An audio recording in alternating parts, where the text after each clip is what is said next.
Apply பண்ணாமலே job உங்களை தேடி வரணுமா? அதுக்கான ஆப் தான் டிக்விக். TickBig, a one go-to platform for all professionals, freelancers, students, brands and institutions. Rewrite your limits. Sign up now. ஆகஸ்ட்ல இருந்து அவர் அரசியல் சுற்றுப்பயணம் மேற்கொள்ள இருக்காரு. அதுவும் குறிப்பா டெல்டா பகுதிகளில் விவசாயிகள் கிட்ட பேச போறதா தகவல்கள் வந்திருக்கே சார். ஜூலைக்கு பிறகு ஆகஸ்ட்டில் அவர் கண்டிப்பாக வந்துடுவார். ஃபஸ்ட்டு டெல்டா மாவட்டம்ன்றாங்க, அது எந்த அளவு உண்மைன்னு தெரியல. தமிழ்நாடு பூரா டெல்டா மாவட்டங்கள், அதுக்கு பிறகு மேற்கு பகுதி, தெற்கு பகுதி, சென்னை எல்லா இடமும் வராருன்னு தான் சொல்கிறாங்க. அவர் களத்துக்கு வரும்போது அவர் என்ன பேசுகிறாருன்னு பார்க்கணும், அதை திமுக எப்படி எதிர்கொள்ளுதுன்னு பார்க்கணும். ஆகவே விஜய் ரோட் ஷோ போனார்னா கண்டிப்பாக அது திமுகவுக்கு கடுமையான எரிச்சலை, கோபத்தை, பொறாமையை ஏற்படுத்தும் என்பது உண்மை. வெளியில் காமிச்சிக்க மாட்டாங்க. ஆனால் விஜய் எங்கே போனாலும் இது வரைக்கும் என்ன பண்ணுறாங்க, விஜய் கோயம்புத்தூரில் ரோட் ஷோ போனால் அடுத்த நாள் உதயநிதி போகிறார்.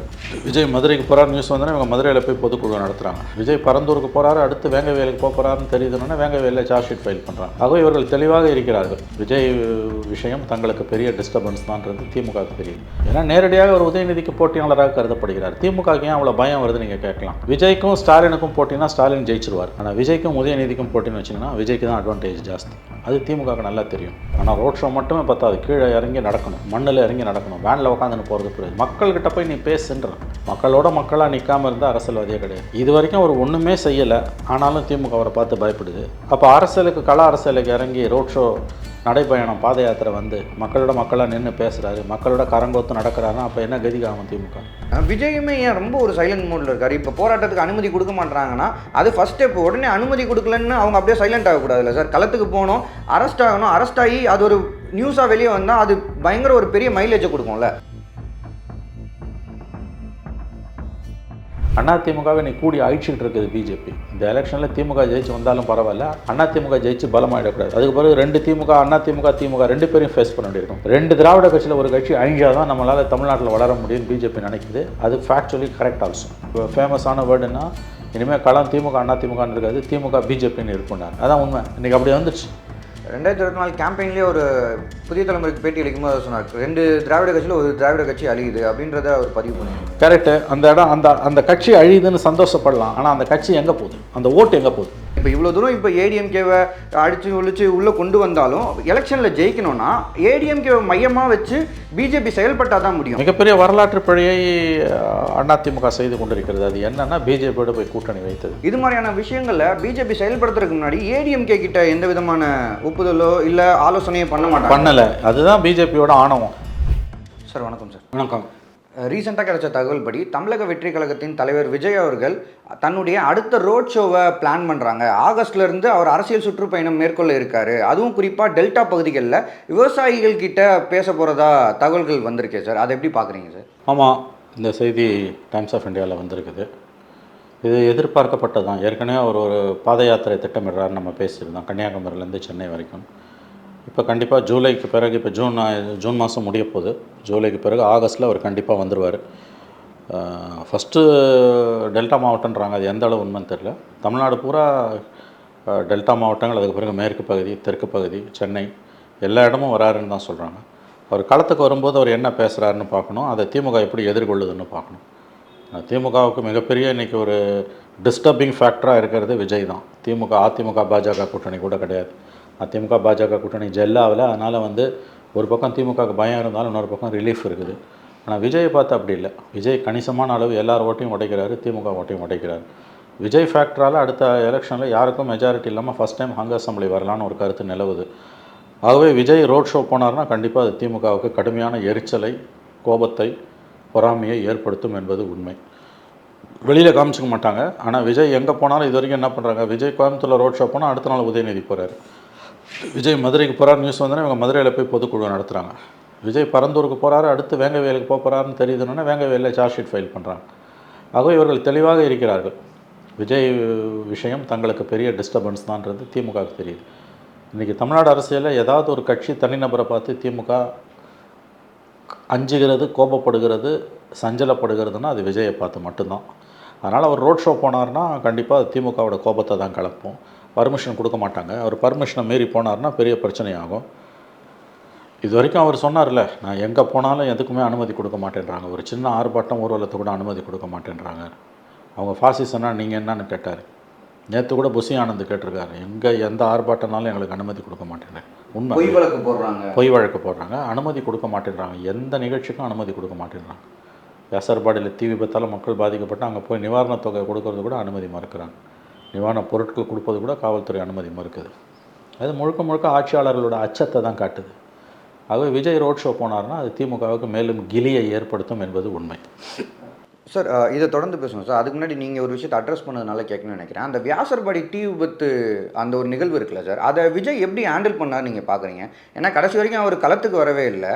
இன்ஃபேக்ட் அவங்க கேடர்ஸ் வந்து அடிபட்டு ஸ்டான்லி மருத்துவமனையில் அட்மிட் பண்ணியிருந்தாங்க. அங்கே கூட போய் அவர் பேசவே இல்லை. பட் ஆனால் ஃபோனில் நலம் விசாரிச்சார்னு சொன்னாங்களா? இதை எப்படி பார்க்குறீங்க? ஒரு புது லீட்ரு, ஒரு புது கட்சி, அவங்க எப்படி இதை அரசியலை செயல்படுத்துகிறாங்க? இதுதான் அவரோட குறைய. அடிபட்டு கிடக்குறான்னா ஹாஸ்பிட்டலில் போய் நீ பார்க்கணும். வியாசர்பாடியில் போக போலீஸ் அனுமதி மறுக்குதுன்னா போக முயற்சி பண்ணணும். மீறி போய் கைதாகணும்னா கைதாகணும். சரி, வியாசர்பாடியில் அதை நம்ம சக்தியை செலவு பண்ணி விரயம் பண்ணிக்க வேணாம், அது ஒரு சின்ன பகுதி தான், அப்படி கூட நினச்சிருக்கலாம். அதனால தான் நான் சொன்னேன், பெனிஃபிட் ஆஃப் டவுட் அவர் கொடுக்கணும் எப்பயுமே. ஆகஸ்ட்லேருந்து அவர் வரும்போது தான் திமுகவோட ரியாக்ஷனை பார்க்கணும். இது வரைக்கும் கள அரசியலுக்கு விஜய் வரவே இல்லை. போன பிப்ரவரியில் கட்சி ஆரம்பித்து 16 மாதம் ஆகுது. இந்த 16 மாதத்தில் மக்களாக தெருவில் நின்று எந்த போராட்டத்துக்கும் எக்ஸப்ட் பரந்தூர் எதுக்குமே வரல. பரந்தூரில் வேனில் நின்று பேசிட்டு போயிட்டார். அது மேனாம் இன்றைக்கி அரசியல். களத்தில் கால் பதிச்சு மக்களாக நின்று செல்ஃபி எடுத்துக்கிட்டு கோஷம் போட்டு உண்ணாவிரத போராட்டம் நடத்தி ஆட்சியாளர்களுக்கு சவால் விட்டிங்கன்னா அப்போ தான் அது அரசியல். உங்களை பார்த்து திமுக பயப்படுதுன்னு உங்களுக்கு தெரியுதில்ல? அந்த திமுகவோட அந்த பலவீனத்தை நீங்கள் முழுவதும் பயன்படுத்துவார்னு தான் நான் நம்புகிறேன். ஆகஸ்ட்டுக்கு பிறகு அவர் வரும்போது திமுகவோட எதிர்வினையை வைத்தே நாம் திமுக பயப்படுதா இல்லை அதை பற்றி கவலைப்படலையா என்பதை புரிந்து கொள்ளலாம். சார், ஆனால் டைம்ஸ் ஆஃப் இந்தியாவில் அந்த ஆர்டிக்கல்லேயே அவங்க என்ன பதிவு பண்ணுறாங்கன்னா, லைக் பரந்தூரில் எப்படி அவர் போய் மக்களை சந்திச்சாரோ, அந்த ஒரு வேன் மூலியமாக மக்கள் எப்படி சந்திச்சாரோ அதே ஃபார்மேட்டில் தான் ஒட்டுமொத்த டெல்டா பகுதிகள்லையுமே அவர் போவார், ஓப்பன் வேனில் ரோட் ஷோ மாதிரி நடத்துவாருன்றாங்களா? அப்போ அந்த ஃபார்மேட் வந்து ஒர்க் ஆகாதுன்றீங்க? இல்லை, ரோட் ஷோ போனால் கூட பரவாயில்ல. ஆனால் ரோட் ஷோ மட்டுமே பத்தாது. கீழே இறங்கி நடக்கணும், மண்ணில் இறங்கி நடக்கணும். வேனில் உட்காந்துன்னு போகிறது புரியுது. மக்கள்கிட்ட போய் நீ பேசுன்றேன். மக்களோட மக்களாக நிற்காமல் இருந்தால் அரசியல்வாதியே கிடையாது. இது வரைக்கும் அவர் ஒன்றுமே செய்யலை, ஆனாலும் திமுக அவரை பார்த்து பயப்படுது. அப்போ கள அரசியலுக்கு இறங்கி ரோட் ஷோ, நடைப்பயணம், பாத யாத்திரை வந்து மக்களாக நின்று பேசுகிறாரு, மக்களோட கரங்கோத்து நடக்கிறாருன்னா அப்போ என்ன கதிக்கு ஆகும் திமுக? ஏன்னா நேரடியாக ஒரு உதயநிதிக்கு போட்டியாளராக கருதப்படுகிறார். திமுகவுக்கு ஏன் அவ்வளோ பயம் வருது நீங்கள் கேட்கலாம். விஜய்க்கும் ஸ்டாலினுக்கும் போட்டினா ஸ்டாலின் ஜெயிச்சிருவார். ஆனால் விஜய்க்கும் உதயநிதிக்கும் போட்டின்னு வச்சிங்கன்னா விஜய்க்கு தான் அட்வான்டேஜ் ஜாஸ்தி. அது திமுகவுக்கு நல்லா தெரியும். அதனால தான் அவங்க விஜய்க்கு எதிராக உதயநிதியை நிறுத்தாமல் ஸ்டாலினை நிறுத்துகிறாங்க. அடுத்து எப்படியும் மகனுக்கு பட்டாபிஷேகம் நடத்தணும்னு நினைக்கக்கூடிய ஸ்டாலின் அவர்கள் அதனால தான் விஜய் மீது கோபப்படுகிறார். திமுக அவரை விட அதிகமாக கோபப்படுகிறது. இதாங்க உண்மை. நீங்கள் கிரவுண்டில் இறங்கி போய் பாருங்கள். கோயம்புத்தூரில் விஜயோட ரோட் ஷோக்கு எவ்வளோ கூட்டம், உதயநிதியோட ரோட் ஷோக்கு எவ்வளோ கூட்டம்னு பாருங்கள். திமுகன்றது ஒரு ஆலமரம். அதோட புதுசாக 1.25 வருஷம் ஒரு கட்சி மோத முடியாது. ஆனால் சில நேரங்களில் யானை காதில் எறும்பு பூந்துடும். அவர் சொன்னார்ல, நான் எதுக்குமே எனக்கு அனுமதி கொடுக்குறாங்க, அனுமதி கொடுக்க மாட்டேன்றாங்க. ஒரு ஆர்ப்பாட்டம், ஒரு கூட்டம், ஒரு கல்யாண மண்டபத்தில் மீட்டிங் நடத்தணுன்னா கூட அனுமதி கிடைக்க மாட்டேனுது. அப்போ பிஜேபியை ஃபாசிசம்னு சொன்னீங்கன்னா நீ யாருன்னு கேட்டார்ல, கடைசியாக அந்த செயற்குழு கூட்டத்தில் கேட்டார். அதுதான் உண்மை. ஒரு சின்ன கூட்டம் இன்றைக்கி நடத்தணுன்னா அதுக்கு 1000 தடை கற்கள். இன்றைக்கி ஒன்றும் இல்லை. நீங்கள் தமிழ்நாட்டில் நிலவக்கூடிய அசாதாரணமான நிதி நிலைமை 2 நாளைக்கு முன்னால் மெட்ராஸ் ஹைகோர்ட் கேட்குது. ஹைகோர்ட்டில் ஜஸ்டிஸ் ஆனந்த் வெங்கடேஷ் தனி நீதிபதி கேட்குறாரு, தமிழ்நாட்டில் ஃபினான்ஷியல் எமர்ஜென்சி நிலவுதான், பெரிய வார்த்தை, அறிவிக்கப்படாத அவசர நிலை, நிதி அவசர நிலை நிலவுதான்னு கேட்குறாரு. இதனால் ஒரு தனியார் பாமாயில் சப்ளை பண்ணுற தமிழ்நாடு நுகர்பொருள் வாணிப கழகத்துக்கு பாமாயில் சப்ளை பண்ணுற ஒரு நிறுவனம் 140 கோடி ரூபாய் பேலன்ஸ் இன்னும் கொடுக்கல. அப்போ அவர் என்ன சொல்கிறாரு, அவங்க கோர்ட்டுக்கு வந்தப்போ, இதே மாதிரி அரசு ஊழியர்கள், போக்குவரத்து கழக ஊழியர்கள், ஓய்வு பெற்றவங்களுக்கு ஓய்வூதிய பலன்களை கொடுக்காம கேட்டால் நிதி இல்லைன்றீங்க. இந்த மாதிரி நிறையா கேஸ் வருது. இவையெல்லாம் அத்தியாவசியமான தேவைகளுக்கான பணம். ஓய்வு பெற்ற அரசு ஊழியருக்கு பணம் கொடுப்பதுன்றது அரசாங்கத்தோட கடமை. அதை முன்னால் கொடுக்க முடியல. பாமாயில் சப்ளை பண்ணி ரேஷன் கடைக்கு 140 கோடி ஒருத்தனுக்கு கம்பெனிக்கு பேலன்ஸ் வச்சுருக்கீங்க. கேட்டால் பதில் கூட சொல்ல மாட்டேன்றீங்க. அப்போ அறிவிக்கப்படாத ஃபினான்ஷியல் எமர்ஜென்சி நிலவுதான்னு கேட்குறாரு யார்? ஆனந்த் வெங்கடேஷ். இந்த மாதிரி இஷ்யூவை தான் விஜய் கையில் எடுக்கணும். தமிழ்நாட்டில் ஒட்டுமொத்த எதிர்க்கட்சிகளுக்கும் அதிமுகவுக்கும் குறைந்தபட்ச அரசியல் புரிதல் இல்லாமல் போச்சு. இதை கையில் எடுத்து எடப்பாடி தானே பேசியிருக்கணும். இத்தனைக்கு தினமலரில் கொட்டை எழுத்தில் பேஜ் 1 போடுறோம். அதை கையில் எடுத்து எடப்பாடி பேசியிருந்தாங்கன்னா ஊடகங்கள் அதை விவாதத்துக்கு எடுத்துக்க வேண்டிய சூழலுக்கு தள்ளப்பட்டிருப்பாங்க. ஒரு வாரத்தை அதிமுக அதை பற்றி பேசலையே. மாற எதையோ பேசின்னு கிடக்கிறாரு எடப்பாடி. லட்டு மாதிரி விஷயம் அது. அறிவிக்கப்படாத ஃபினான்ஷியல் எமர்ஜென்சி நிலவுது அப்படின்னு நிலவுதான்னு கேள்வி கேட்குறாரு ஜட்ஜு, ஹைகோர்ட் ஜட்ஜு. இதை எதிர்க்கட்சிகளோ ஊடகங்களோ சொன்னால், திமுக விமர்சிக்கிற ஊடகங்களோ அல்லது இப்போ என்னை போன்றவர்களோ சொன்னால் அவங்க எப்பவுமே திமுக விமர்சிப்பாங்க, திமுக பிடிக்காது, அவங்க சொல்கிறாங்க நீங்கள் ஒதுக்கிட்டு போகலாம். கேட்பது ஹைகோர்ட். சரிங்க, அது ரொம்ப டீட்டெயிலாக கொடுத்தாங்க. கிட்டத்தட்ட ஒரு வருஷமாக நாங்கள் பல முறை அவங்களுக்கு ஞாபகப்படுத்திருக்கோம். எஸ், அதான் நான் சொல்கிறேன். இதை கையில் எடுத்து எடப்பாடி பேசியிருக்கணும்ல, அப்போ தானே மீடியா பிக்கப் பண்ணும். எதுவுமே இல்லாமல் அப்படியே கிடக்கிறாரு அவர் கட்சியில் ஐடி விங்கன்னு ஒன்று வச்சுருக்காங்க. என்ன பண்ணுறானுங்க அந்த ஐடி விங்க? நான் கேட்குறேன். இதை ஊதி பெருசாக்கி இருக்கணும்ல. ஏதோ ஒரு கொரட்டை விடுற மாதிரி ஒரு கார்ட்டூன் எடப்பாடியை பற்றி போட்டாங்களா? அது எல்லாரை பற்றி தான் எல்லாம் போடுறாங்க. அந்த கார்ட்டூனில் ஒன்றுமே இல்லை. என்ன கேட்டிங்கன்னா, எடப்பாடி முதலமைச்சராக இருக்கும்போது அவர் நிர்வாணமெல்லாம் கார்ட்டூன் போட்டானுங்க. கார்ட்டூன்ன்றது வந்து கேலி சித்திரங்க. அதுக்கெல்லாம் நீ கோச்சிக்க முடியாது. ஒரு கார்ட்டூனுக்கு திமுக எதிராக போய் போலீஸில் கம்ப்ளைண்ட் கொடுத்து, டிஆர்பி ராஜாக்கு எதிராக போலீஸில் கம்ப்ளைண்ட் கொடுக்கக்கூடிய சிறுபிள்ளைத்தனமான தொட்டாசினிங்க அரசியல் பண்ணுற அதிமுக, மக்களை கடுமையாக பாதிக்கக்கூடிய திமுகவோட குரல் வலையை நீங்கள் பிடிக்கக்கூடிய ஒரு இஷ்யூவில் அமைதியாக இருக்கீங்க. அப்புறம் எதுக்கு அந்த ஐடிவிங்க? கழிச்சிட்டு போயிடுங்க. டெய்லி ஒரு கார்ட்டூன் திருமாவளவனை பற்றி திருமலரில் போட்டுக்கிட்டு தான் இதுக்கெல்லாம் பதிலாக சொல்லணும். எடப்பாடி கொரட்டை விட்டு தூங்குற மாதிரி ஒரு கார்ட்டூனு, அதில் ஒன்றும் பெருசாக எனக்கு தெரிஞ்சு ஆபாசமாக எதுவுமே இல்லை. அது கார்ட்டூன்னா அதுதான். நீ கையில் இஷ்யூ எடுக்க வேண்டிய இஷ்யூ அது இதுயா. அப்போ இன்னமும் அதிமுக அரசியல் பண்ண தெரியல. அவன் திமுக ஆபாசமாக தான் அரசியல் பண்ணுவான். அதுவும் அவங்க ஐடி விங்கு தலைவராக இருக்கக்கூடியவர் ரொம்ப கண்ணியமானவர். அவர் ரொம்ப நாகரிகத்தை உச்சம். அவரோட உயரத்துக்கு அளவுக்கு அவருக்கு வந்து நாகரிகமும் உயர்ந்தது. அவர் எப்படிப்பட்ட நபர் என்பது அவர் வைத்திருக்கக்கூடிய அந்த ஐடி விங்கை பார்த்தாலே தெரியும், எவ்வளவு தரம் தாழ்ந்த மனிதர்களின் தலைவராக அவர் இருக்கிறார் என்பது. அதுக்கு நீ எதுக்கு பதில் சொல்கிறேன்ற? இந்த கவர்மெண்ட்டை ஒழுக்கக்கூடிய விஷயங்கள் நிறையா இருக்குது. கவர்மெண்ட் திவாலாக போதான்னு கேட்குறாருங்க ஜட்ஜு. புரியுதா புரியலையா? இதை கையில் எடுக்க துப்பு இல்லை அதிமுகவுக்கு. போலீஸில் போய் மாவட்டந்தோறும் போலீஸில் கம்ப்ளைண்ட் கொடுத்தா போலீஸ் கம்ப்ளைண்ட் எடுத்துடுமா? அவங்க கவர்மெண்ட் எப்படி போலீஸ் ஆக்ஷன் எடுப்பான்? இந்த குறைஞ்சபட்ச புரிதல் கூட உங்களுக்கு இல்லையா? நேர விரையும் இல்லை. இது லட்டு மாதிரி உங்கள் கையில் இஷ்யூ இருக்குங்க. மறுபடியும் சொல்லுங்க, எதிர்கட்சிகளோ மீடியாவோ சொல்லியிருந்தனா உள்நோக்கம் இருக்குன்னு சொல்லிட்டு போயிடலாம். ஹைகோர்ட் கேட்குது, ஃபினான்ஷியல் எமர்ஜென்சி இருக்குதா தமிழ்நாட்டில்னு, திவாலாவை போகிறீங்களாடான்னு கேட்குது கோர்ட்டு. எவ்வளோ விஷயம் இருக்குது. ஒரு மாதத்துக்கு முன்னால் மே 30 நினைக்கிறேன், மெட்ராஸ் யூனிவர்சிட்டியில் இருக்கக்கூடிய நான் டீச்சிங் ஸ்டாஃப் ஒரு நாள் முழுவதும் உள்ளிருப்பு போராட்டம். எதுக்கு தெரியுமா? ஏப்ரல் 30 வர கொடுக்க வேண்டிய ஏப்ரல் மாத சம்பளத்தை மே 30 வரைக்கும் கொடுக்கல. ஓய்வூதியமும் கொடுக்கல. பென்ஷன் கொடுக்கலன்னா எவ்வளோ மோசமான நிலைமையில் சென்னை பல்கலைக்கழகம் இருக்குது.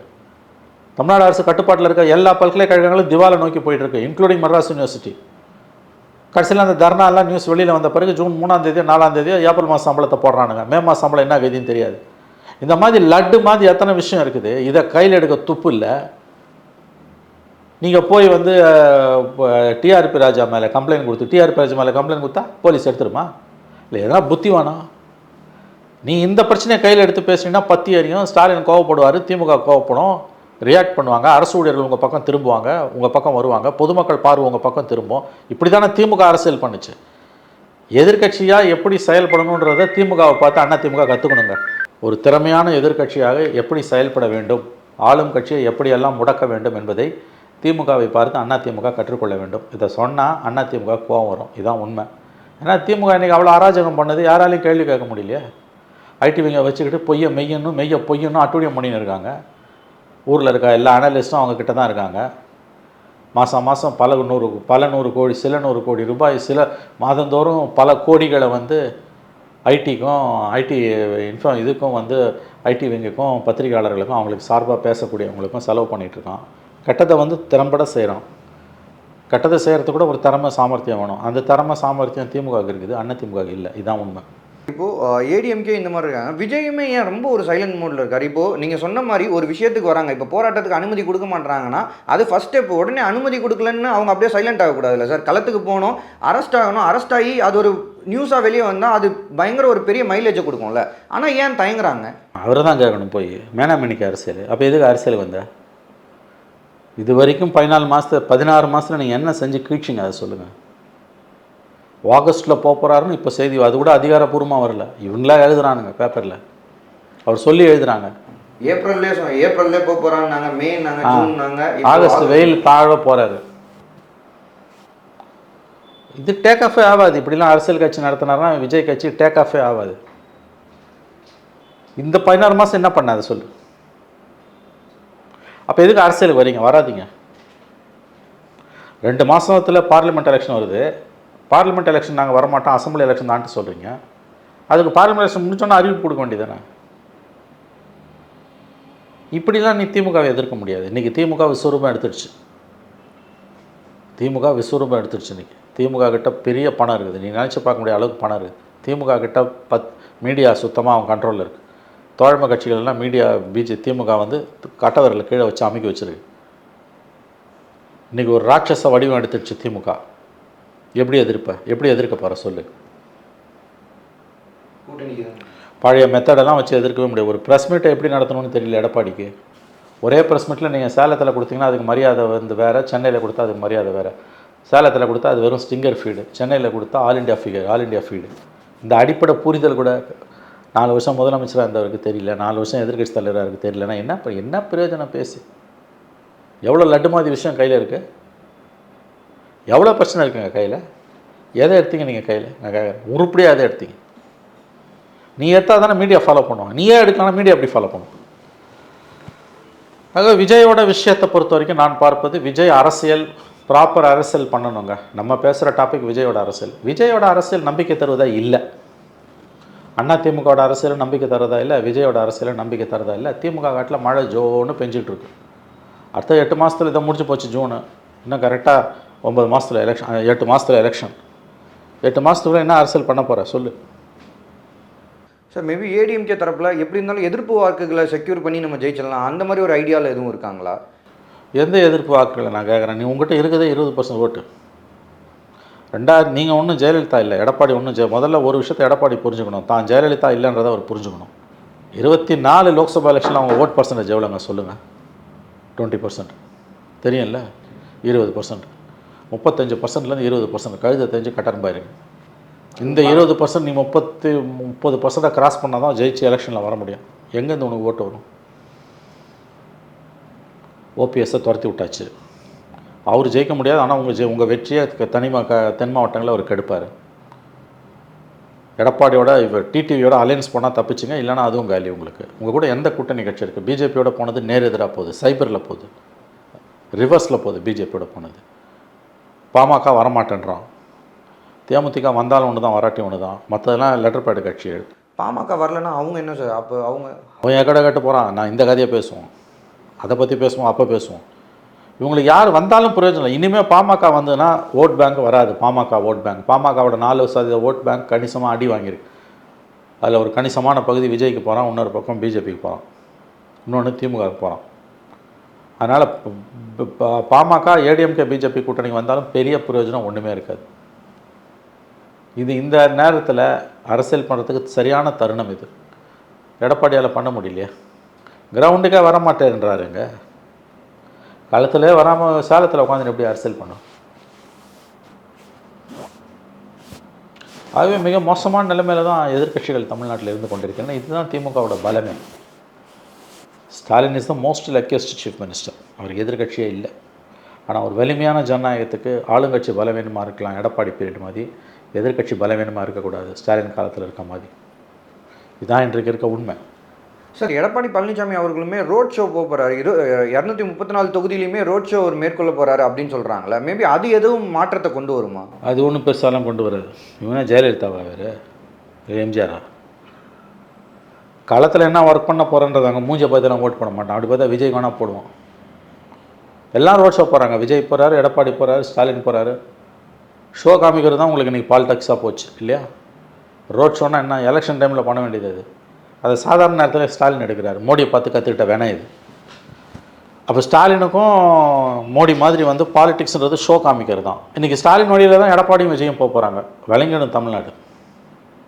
மக்கள் பிரச்சனையை பற்றி எவன் பேசுகிறான்? 24 மணி நேரமும் டிவி விவாதத்தில் உட்காந்து எவன் கூட போவான்? அதிமுக பிஜேபியோட நீடிக்குமா, போயிடுமா? விசிகா வந்து தனி கட்சி ஆரம்பிக்குமா? மதிமுக திமுக விட்டு விலகுமா? இந்த மாதிரி அற்பத்தனமான சீப் டேஸ்ட் டிபேட் தான் நடக்குது. மக்கள் நலனை பெரிய அளவில் பாதிக்கக்கூடிய ஒரு சப்ஜெக்ட் எடுக்கிறானுங்களா?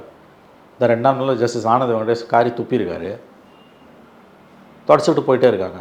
எதிர்கட்சிங்க அதை முன்னெடுத்தால் தான் மீடியாவும் அதை பேச முடியும். நான் அதை ஒத்துக்கிறேன். எதிர்கட்சியும் கொலாப்ஸு, மீடியாவும் கொலாப்ஸு, ஸ்டாலின் காட்டில் அமோகமும் மழை பெய்யுது. இது இப்படியே போயிடாது, ஞாபகம் வச்சுக்கோங்க. மக்கள் முடிவு பண்ணிட்டாங்கன்னா ஆல்டர்னேட்டிவ் பற்றி கவலைப்படாமல் மாற்றி குத்திட்டு போயிட்டே இருப்பாங்க. வெற்றிடத்தை காட்டு நிரப்பும். ஆனால் இந்த அதிமுகவால் திமுகவை வீழ்த்துறது கடினம், அதை மட்டும் நான் சொல்லிடுறேன். பை டிஃபால்ட் ஏதாவது நடக்கலாம், அது வேறு. 20% ஓட்டை வச்சுட்டு எப்படி வீழ்த்து நான் கேட்குறேன். போன எலெக்ஷனில் 7 தொகுதியில் டெபாசிட் காலி. எப்பேற்பட்ட கட்சி 7 தொகுதியில் டெபாசிட் காலி. சார் பிஜேபி கிட்ட 18 இருக்குல்ல சார். 2+2 0 ஆகும் பாலிடிக்ஸில். இவங்ககிட்ட இருக்க 20 அவங்ககிட்ட 18 சேர்ந்தா 38 ஆகாது. 28 ஆகும், இல்லை 25 ஆகும். அந்த ஓட்டு ட்ரான்ஸ்ஃபர் ஆகாது. அதை நீ முதல்ல செஞ்சுருக்கணும். இப்போ கூட நீ வந்து பிஜேபியோட அலையன்ஸ் வச்சதை விட முக்கியமானது ஆர்எஸ்எஸோட நீ அலையன்ஸ் வச்சது. இந்தியாவில் பல கட்சிகள் பிஜேபியோட அலையன்ஸ் வச்சுருக்கான் நிர்பந்தத்தால். ஆனால் அந்தந்த மாநிலத்தில் பிரத்யேகமான நிலைமைகளை அவன் மரியாதை கொடுப்பான். இங்கே மரியாதையே கொடுக்காம பேசுகிறான் பிஜேபி. இப்போது பிஜேபி வந்து ஏடிஎம்கேவை தன்னோட கூட்டணிக்குள்ளே கொண்டு வந்துட்டாங்க. ஒரு நிர்பந்தத்தை ஏற்படுத்தி அவங்க கூட்டணிக்குள்ளே கொண்டு வந்துட்டாங்க. ஆனால் நான் என்ன கேட்குறேன்னா, அவங்களுக்கும் வெற்றின்றது வேணும்ல சார். இப்போ இவ்வளோ தூரம் இப்போ ஏடிஎம்கேவை ஒழிச்சு உள்ளே கொண்டு வந்தாலும் எலெக்ஷனில் ஜெயிக்கணும்னா ஏடிஎம்கேவை மையமாக வச்சு பிஜேபி செயல்பட்டால் தான் முடியும். மிகப்பெரிய வரலாற்று பிழையை அதிமுக செய்து கொண்டிருக்கிறது. அது என்னன்னா, பிஜேபியோட போய் கூட்டணி வைத்தது. பிஜேபியோட கூட்டணி வைத்தது அதிமுகவின் வீழ்ச்சிக்கு சரியான எடுத்துக்காட்டு. அதிமுக அதில் பாதாளத்தை நோக்கி சென்று கொண்டிருக்கிறது. இது மாதிரியான விஷயங்களில் பிஜேபி செயல்படுத்துறதுக்கு முன்னாடி ஏடிஎம்கே கிட்ட எந்த விதமான ஒப்புதலோ இல்லை ஆலோசனையோ பண்ணலை. அதுதான் பிஜேபியோட ஆணவம். ஏங்க, அமித்ஷா உட்காந்துருக்கார் ரைட் சைடில், எடப்பாடி லெஃப்ட் சைடில் அண்ணாமலை. கூட்டணியை அறிவிக்கிறாரு அமித்ஷா. கூட்டணிக்கு தமிழ்நாட்டில் தலைவர் எடப்பாடி தான்றாரு. ஆனால் எடப்பாடி ஒரு பேச கூட அனுமதிக்கல. அதிமுகவை நீ கூடி அழிச்சிக்கிட்டு இருக்குது பிஜேபி. இந்த எலெக்ஷனில் திமுக ஜெயிச்சு வந்தாலும் பரவாயில்ல, அதிமுக ஜெயிச்சு பலமாயிடக்கூடாது. அதுக்கு பிறகு 2 திமுக, திமுக 2 பேரையும் ஃபேஸ் பண்ண வேண்டியிருக்கும். 2 திராவிட கட்சியில் ஒரு கட்சி அழிஞ்சால் தான் நம்மளால் தமிழ்நாட்டில் வளர முடியும்னு பிஜேபி நினைக்குது. அது ஃபேக்சுவலி கரெக்ட் ஆல்சோ. 21 இப்போ தலைவராக பொறுப்பேற்ற போது அண்ணாமலை சொன்ன ஃபேமஸான வேர்டுன்னா, இனிமேல் களம் திமுக அதிமுகன்னு இருக்காது, திமுக பிஜேபின்னு இருக்குன்னார். அதான் உண்மை. இன்றைக்கி அப்படி வந்துச்சு. 2024 கேம்பெயின்லேயே ஒரு புதிய தலைமுறைக்கு பேட்டி அளிக்கும்போது சொன்னார், 2 திராவிட கட்சியில் ஒரு திராவிட கட்சி அழியுது அப்படின்றத அவர் பதிவு பண்ணுவாங்க. கரெக்டு. அந்த இடம் அந்த கட்சி அழியுதுன்னு சந்தோஷப்படலாம். ஆனால் அந்த கட்சி எங்கே போகுது? அந்த ஓட்டு எங்கே போகுது? அதிமுகன்றது எடப்பாடியோ, சிவி சண்முகமோ, ஓபிஎஸ்ஸோ, நத்தம் விஸ்வநாதனோ, செல்லூர் ராஜுவோ, கடம்பூர் ராஜுவோ கிடையாது. அதிமுகன்றது அந்த வாக்கு வங்கி. 35%லேருந்து இன்றைக்கி 20% கழுத தெரிஞ்சு கட்டரும்பா இருக்குது. சரி, இன்றைக்கி தலைவர்கள்லாம் பிஜேபிக்கு போயிடுறாங்கன்னு வச்சுப்போம் உதாரணத்துக்கு. அந்த ஓட் பேங்க் எங்கே போகும்? தொண்டர்களும் போயிடுறாங்கன்னு வச்சுக்கோங்க. அதிமுக வாக்கு வங்கிக்கு என்ன ஆக போகிறதுன்றதான் நம்ம கேள்வி. அதிமுகன்ற கட்சிக்கு என்ன ஆகும், அதிமுக தலைவர்கள் என்ன ஆவாங்கன்றது நமக்கு சம்மந்தமே இல்லை. அவர்கள் எக்கடோ கட்டு போகட்டும், நமக்கு அதுக்கு எந்த சம்மந்தமும் இல்லை. ஆனால் அடிப்படையில் ஒரு மதசார்பற்ற வாக்கு வங்கியாக இருக்கக்கூடிய அதிமுக வாக்கு வங்கி எங்கே போக போகுது? டிஎம்கே எதிர்த்து யார் அரசியல் பண்ணுறாங்களோ அங்கே அப்போ பிஜேபிக்கு போகிறதுக்கு வாய்ப்பு இருக்குது. ஏற்கனவே பிஜேபி பக்கம் ஒரு கணிசமான பகுதி போயிட்டுருக்கு. விஜய் பக்கம் கணிசமான பகுதி போயிட்டுருக்கு. இப்போ அதிமுக கலகலக்குதுன்னா அதிமுக தலைவர்கள் செயலிழக்கிறாங்கன்னு அர்த்தம் இல்லைங்க. அதிமுக வாக்கு வங்கி என்ன ஆக போகுதுன்றதை நம்ம கவனிக்க வேண்டிய விஷயம். சார் பிஜேபியோட விஜய்க்கு போகிறதுக்கான வாய்ப்புகள் அதிகமாக இருக்குல்ல சார்? ஏன்னா நீங்கள் தட்ஸ் ரைட். விஜய் கிட்ட போகிறதுனா வாய்ப்பு அதிகம். ஆனால் அங்கே அது சேனலைஸ் பண்ணுறதுக்கு ஆள் இல்லைன்னா எங்கே போகும்? விஜய்க்கு போகிறதுக்கும் வாய்ப்பு அதிகம். பாமகலேருந்து விஜய்க்கு போகுது ஓட்டு. நம்பர் 1 திருமா கிட்டேருந்து போகுது, நம்பர் 2 சீமான் கிட்டேருந்து போகுது, நம்பர் 3 பாமக கிட்டேருந்து போகுது, நம்பர் 4 திமுக கிட்டேருந்து போகுது, நம்பர் 5 அதிமுக கிட்டேருந்து போகுது. கண்டிப்பாக போகுது. எல்லோரும் ஓட்டையும் விஜய் உடைக்கிறார். ஆனால் எலெக்ஷன் நேரத்தில் அதை கொண்டு வந்து பூத்தில் சேர்க்க முடியுமான்றதான் $1 million question. So Vijay factor Tamil Nadu அரசியலில் ஒரு முக்கியமான ஃபேக்டர் தான். அது திமுக எப்படி எதிர்கொள்ள போகுதுன்றது தான் நம்ம கவனிக்க வேண்டிய விஷயம்.